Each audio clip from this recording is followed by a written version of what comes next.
गोपी जना बल्लभा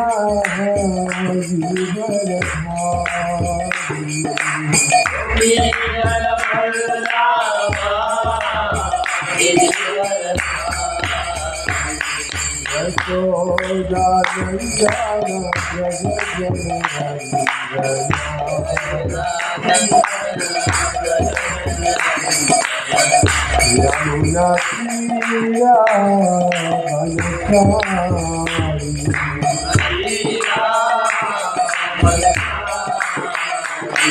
जय राधा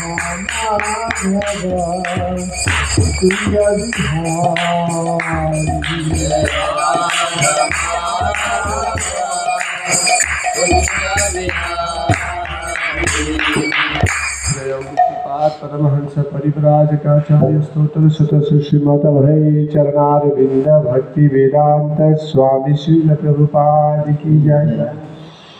अनंत कोटि वैष्णव भक्त वृंद की जय। ग्रंथराज श्रीमद् भागवतम की जय। समवेत भक्त वृंद की जय। गौर प्रेमानंदी। ओम नमो भगवते वासुदेवाय। ओम नमो भगवते वासुदेवाय। ओम नमो भगवते वासुदेवाय। ओम नमो भगवते वासुदेवाय। ओम नमो भगवते वासुदेवाय। ओम नमो भगवते वासुदेवाय। हरे कृष्णा। सभी भक्तों को सादर प्रणाम। आज हम भागवतम से पाठ करने जा रहे हैं स्कंद 1 अध्याय 8 और श्लोक क्रमांक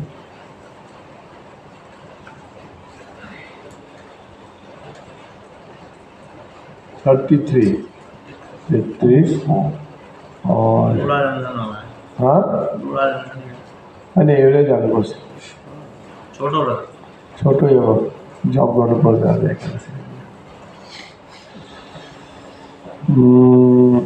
श्लोक क्रमांक 33 अपरे वासुदेवस्य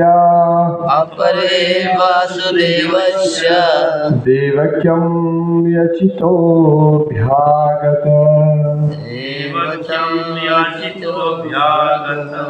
अजस्त्वम् अस्या क्षेमया बधाया च सुराद्विषम्।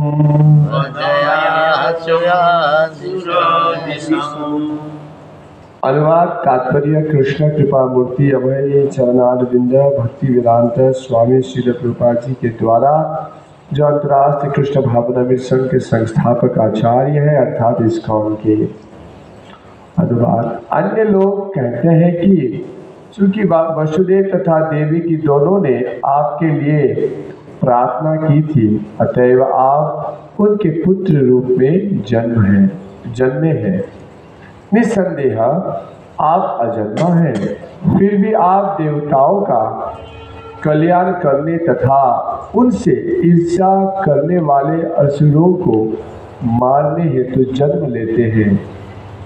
तात्पर्य ये भी कहा जाता है कि श्री भगवान को पुत्र रूप में प्राप्त करने हेतु वसुदेव तथा देवकी ने अपने पूर्व जन्म में सुतापा तथा कृष्ण के रूप में कठोर तपस्या की थी।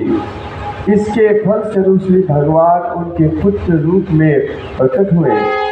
श्रीमद् भागवत गीता में पहले ही घोषित किया जा चुका है कि श्री भगवान संसार के समस्त मनुष्यों का कल्याण करने तथा असुरों या भौतिकवादी नास्तिकों का विनाश करने हेतु प्रकट होते हैं। ओम ज्ञानतिमिरन्धस्य ज्ञानञ्जनशलाकया चक्षुरुन्मीलितं येन तस्मै श्रीगुरुवे नमः। श्रीचैतन्यमनोभीष्टं स्थापितं येन भूतले स्वरूपकदा मह्यं ददाति स्वपदन्तिकम् वंदे हम श्री गुरौ श्रीयुता पदकमलं श्रीगुरुन् वैष्णवांश्च श्रीरूपं सग्रजातं सहगण रघुनाथान्वितं तं सजीवं सद्वैतं सावधूतं परिजनसहितं कृष्णचैतन्यदेवं श्रीराधा कृष्णपादान् सहगण ललिता श्रीविशाखान्वितं च हरे कृष्णा कृष्ण कृष्णा हरे हरे हरे राम राम राम हरे हरे।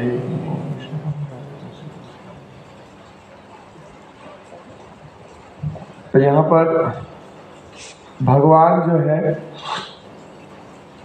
भगवान की लीलाओं के द्वारा कुंती महारानी स्तुति कर रही है।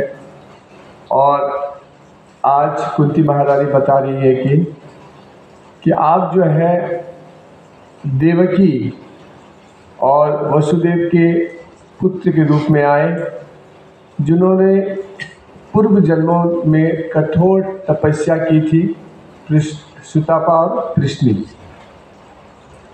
तो यहाँ पर प्रभुपाद कथा में बोलते हैं ये जो सुदामा है, सुबाला है, जितने भी भगवान के गोप गण हैं, वो भगवान के साथ खेल रहे हैं, उछल रहे, कूद रहे हैं, है ना।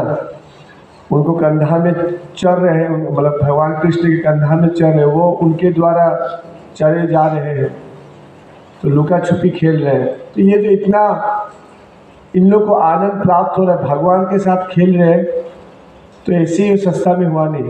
प्रभुपाद बोलते हैं ये बहुत उन्होंने कोटि कोटि जन्म कर तपस्या के फल स्वरूप आज वो भगवान के साथ खेल रहे हैं। ये वास्तविक उनका सौभाग्य है। और जहाँ पर हमारी बात है, हमारा दुर्भाग्य है। हमारा दुर्भाग्य क्यों है?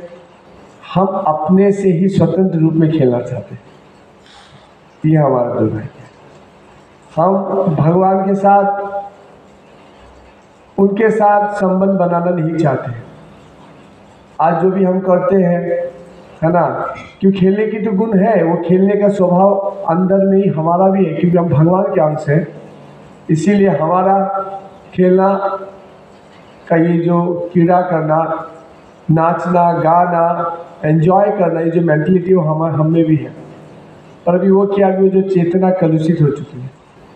हम भगवान के साथ खेलना, हम अपने से खेलना चाहते हैं, अपना शादी बनाना चाहते हैं भगवान को छोड़ के, है ना, अपना सब अनुष्ठान करना चाहते हैं भगवान को छोड़ के। और इसीलिए ये हमारा दुर्भाग्य बनता है और हमें पद पद में केवल दुख देता है, तब भी हम नहीं समझते। ये हमारा दुर्भाग्य है।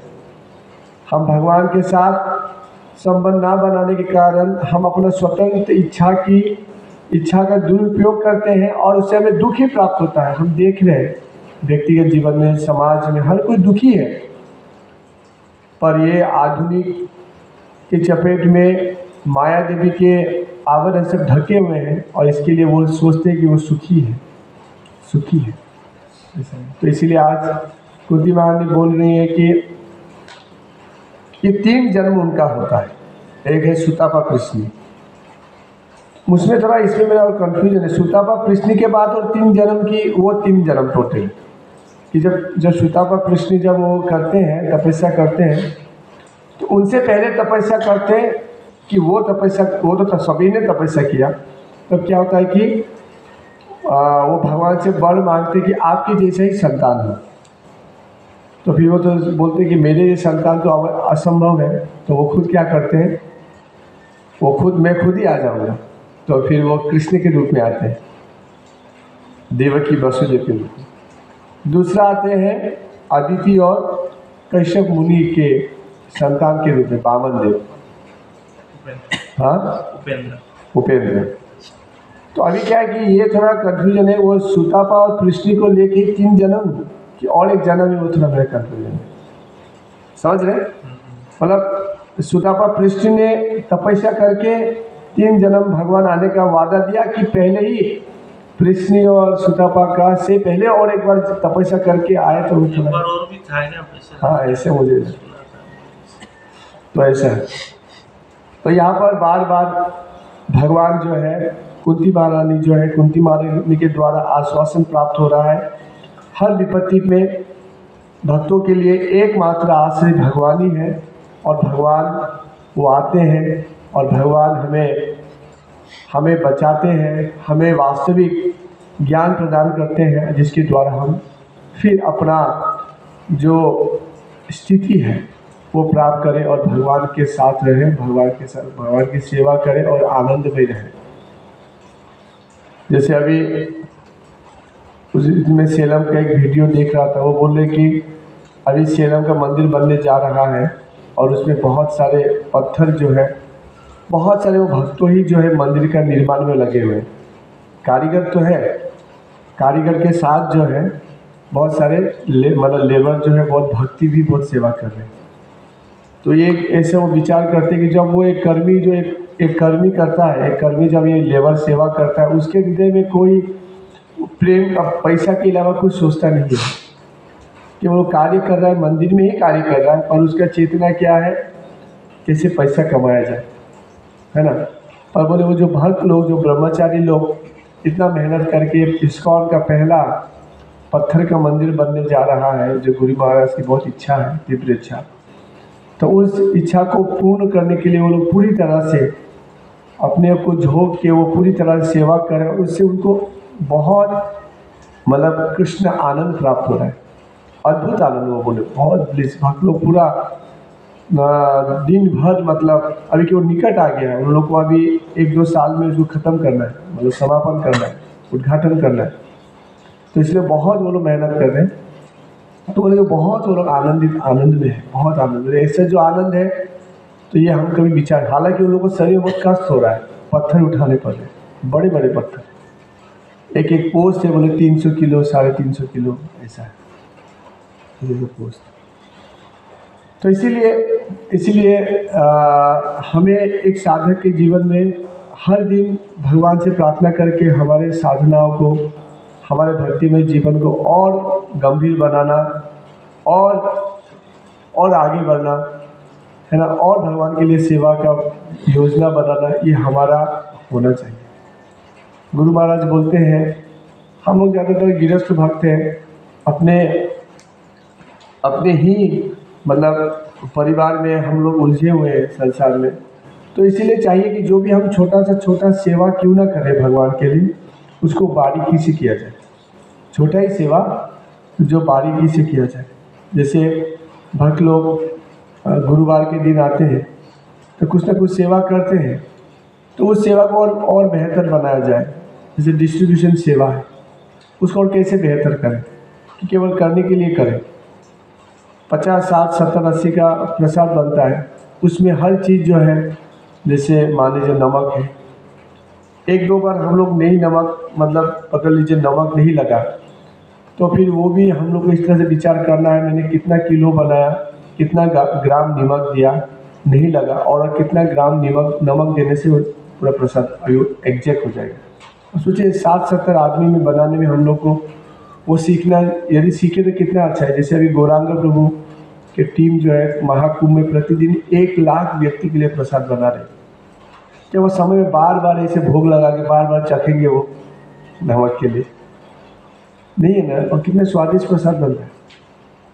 तो इसीलिए इस तरह से हम जब बनाएं तो खुद एनालिसिस करें कि मैंने कितना डाला। इसलिए मशीन, यदि हम अभी बुद्धि नहीं तो मशीन का उपयोग करें कि मैंने 50 ग्राम नमक दिया, 100 ग्राम दिया, तो एक ही बार में। और वैसे भी नियम है, सेवा है कि हम लोग भोग लगाने के बाद फिर ऐसे फिर और दोबारा नमक दे के चखना, वो इतना अच्छा जो लग गया, भगवान जो खाए उसको वही हम लोग को खाना। तो इसीलिए छोटा छोटा सेवा है, पर हम लोग को और बारीकी से वो करना है। जब डिस्ट्रीब्यूशन का सेवा है, डिस्ट्रीब्यूशन जब सेवा करेंगे हम लोग, तो ये भावना है कि उसका और अच्छी मानदंड में हो।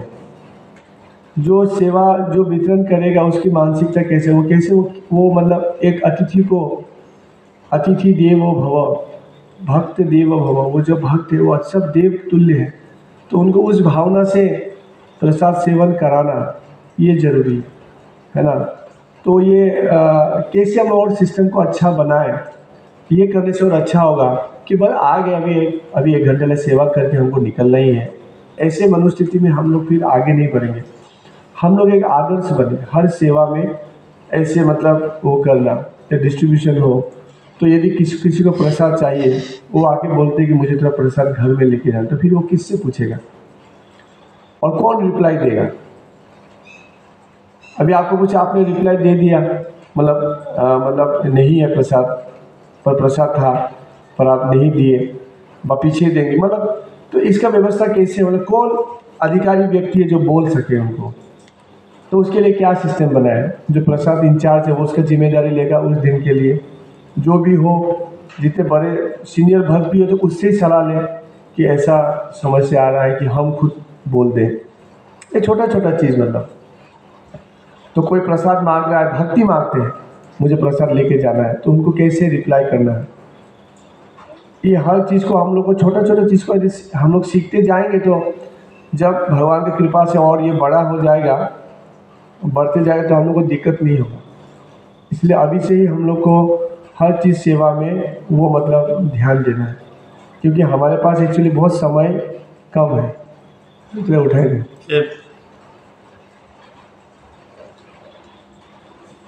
तो इसलिए ये मेरा सभी से विनती है। जैसे हम लोग कल वहाँ पर गए थे गंभीरी में, तो निधन हो गया था माता जी का, तो वहाँ पर 3 दिन का हम लोग कथा करने का पहला दिन कल गया। तो 50 साल के आसपास की उम्र है माता जी का। तो ये तो बहुत एक प्रकार से पहले मतलब युवती का से ही थोड़ा ऊपर है मतलब। और जहाँ पर धनी परिवार होते हैं तो उनका कोई इतना दुख नहीं होता है, हर तरह से फैसिलिटी होता है। तो ये उन लोगों के लिए बहुत बड़ा सदमा है ये, कि वो लोग ऐसे चले गए आकाश में, है ना।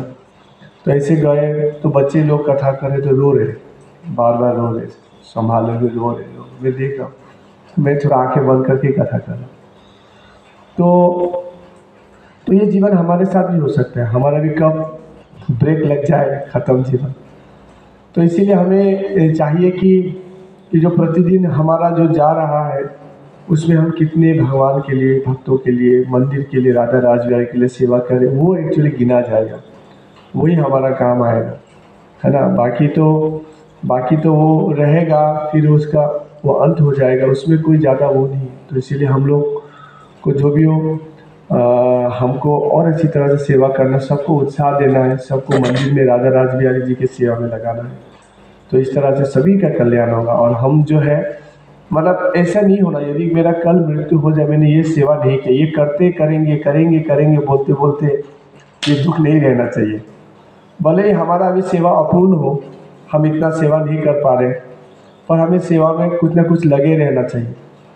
यदि हमें पूरा सेवा को छुआ ही नहीं, किया ही नहीं, और जो हमें अपेक्षा कर रहे थे कि हम ये करें और किया ही नहीं, और हमारा राम राम सत्य हो गया, तो क्या होगा फिर? तो इसीलिए मतलब पूरा उस जोश के साथ, उत्साह के साथ हम करें कि हमें भी भगवान का असीम कृपा प्राप्त हो। और भगवान तो कृपा देने के लिए आए हैं, है ना। Thank you very much. Hare Krishna. Shri कृपा।